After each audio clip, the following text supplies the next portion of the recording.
क्या आप जानते हो कि पेन के कैप में ऐसा होल क्यों होता है? और सिर्फ एक पिग की वजह से कनाडा और अमेरिका में लड़ाई हो गई। और ये जो आप सऊदी अरब में कैमल्स देखते हो, ये सऊदी अरब के है ही नहीं। आज की इस वीडियो में हम जानेंगे ऐसे ही कोई random fact. Without any further delay चलिए शुरू करते हैं। फैक्ट नंबर 7, ये जो सिल्वर बैक गोरिल्ला होते हैं, ये अपने वजन से 10 गुना ज्यादा वजन उठा सकते हैं। और Guinness book of world record के हिसाब से अब तक एक सिल्वर बैक गोरिल्ला ने 1800 पाउंड तक का वजन उठाया है, यानी 816 किलो का वजन। और ये जो गोरिल्लास होते हैं हमेशा शांत रहते हैं। ये तभी अपनी पावर का इस्तेमाल करते हैं जब इनको कोई थ्रेट महसूस हो, यानी जब इनको लगता है कि इन पर कोई अटैक कर रहा है। फैक्ट नंबर 6, चलिए इस फैक्ट में आपके दिमाग की एबिलिटी चेक करते हैं। हम आपको अभी एक वीडियो क्लिप दिखाएंगे। आपको उस वीडियो में ये काउंट करना है कि व्हाइट टी शर्ट वाले जो लोग हैं उन्होंने कितनी बार बास्केटबॉल को पास किया। तो चलिए शुरू करते हैं। 3, 2, 1 गो।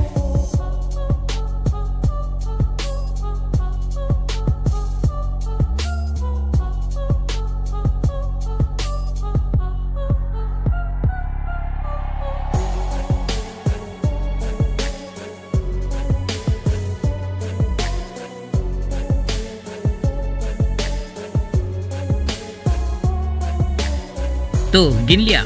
तो इसका सही आंसर है 1 सेकंड रुकिए। आपने तो ये काउंट कर लिया है कि कितनी बार इस बॉल को पास किया गया है, लेकिन क्या आपने ये देखा कि बीच में एक गोरिल्ला आकर डांस करके चला गया? वीडियो को पीछे लेने की दिक्कत मत कीजिए, मैं ही दिखा देता हूँ।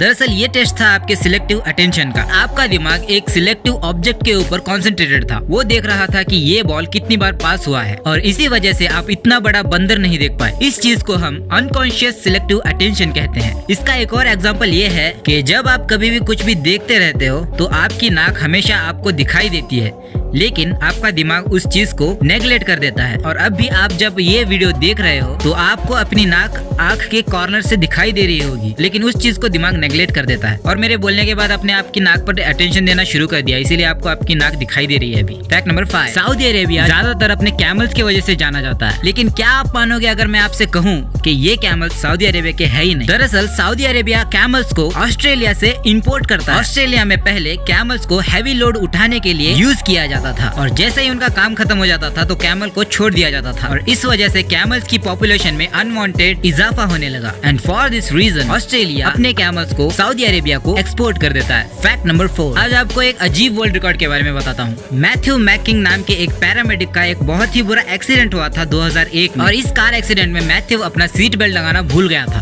और इस वजह से मैथ्यू अपनी कार की विंडशील्ड तोड़कर बहुत ही दूर जाकर गिरा, मतलब बहुत ही ज्यादा दूर जाके गिरा। और जब इस डिस्टेंस को काउंट किया गया तो वो 118 फीट दूर जाकर गिरा था अपनी कार से। इसकी दूरी का अंदाजा आप ऐसे लगा लो कि ये इंसान आधे फुटबॉल फील्ड तक दूर जाकर गिरा था। बाद में उसे जब हॉस्पिटल ले जाया गया तो वो ठीक हो गया, और उसके डॉक्टर ने बताया कि उसने अभी तक किसी को इतनी दूर जाकर गिरते हुए आज तक नहीं देखा, और जिंदा बचते हुए भी। तो डॉक्टर ने बोला कि ये तो एक वर्ल्ड रिकॉर्ड है, पर मैथ्यू मैकिंग ने इसको मजाक में ले लिया। बाद में मैथ्यू के डॉक्टर ने उसकी फाइल्स और रिपोर्ट्स को Guinness book of world record के पास भेज दिया, और ये एक वर्ल्ड रिकॉर्ड बन गया। फैक्ट नंबर 3, ये पेन के कैप के ऊपर होल्स क्यों होते हैं? इसके 2 रीजन है।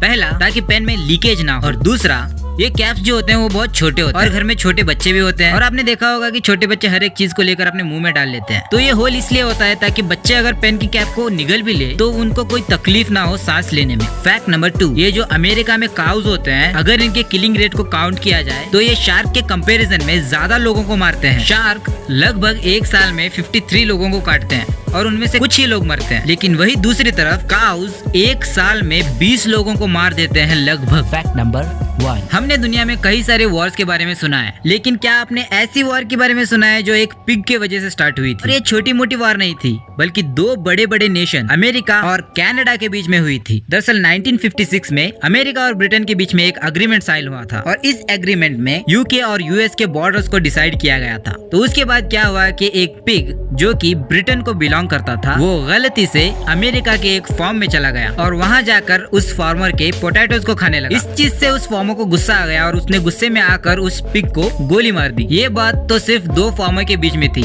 एक जिसका पिग मरा है और दूसरा जिसने पिग मारा है। लेकिन ये बात आग की तरह फैलने लगी और लोग सारे गुस्से में आ गए। ये बात फैलते फैलते उस समय के गवर्नर तक पहुंच गई और गवर्नर ऑफ ब्रिटिश कोलंबिया ने 3 वॉरशिप उस जगह पर भेज दी अटैक करने के लिए। और अपने ऊपर अटैक होते हुए देख अमेरिका तो चुप बैठने वाला था नहीं और उन्होंने भी आर्मी में लोगों की भर्ती शुरू कर दी और सारी आर्मी को उस जगह पर भेज दिया। ये बात बहुत ही ज्यादा इंटेंस हो गई। सामने से वॉरशिप्स आ रहे हैं और इधर से पूरी आर्मी खड़ी है सिर्फ एक पिग के मर जाने की वजह से। और इस चीज को देखते हुए उस समय के जो नेवी एडमिरल थे रॉबर्ट बायनर्स, उन्होंने बातचीत करके इस मामले को ठंडा कर दिया, वरना एक पिग के वजह से हजारों जाने चली जाती। तो कैसी लगी आज की वीडियो कमेंट करके जरूर बताइए और लाइक कमेंट सब्सक्राइब कीजिए और बेल आइकन को जरूर दबा दीजिए। और हम मिलते हैं आपको अगली वीडियो में, तब तक के लिए बाय।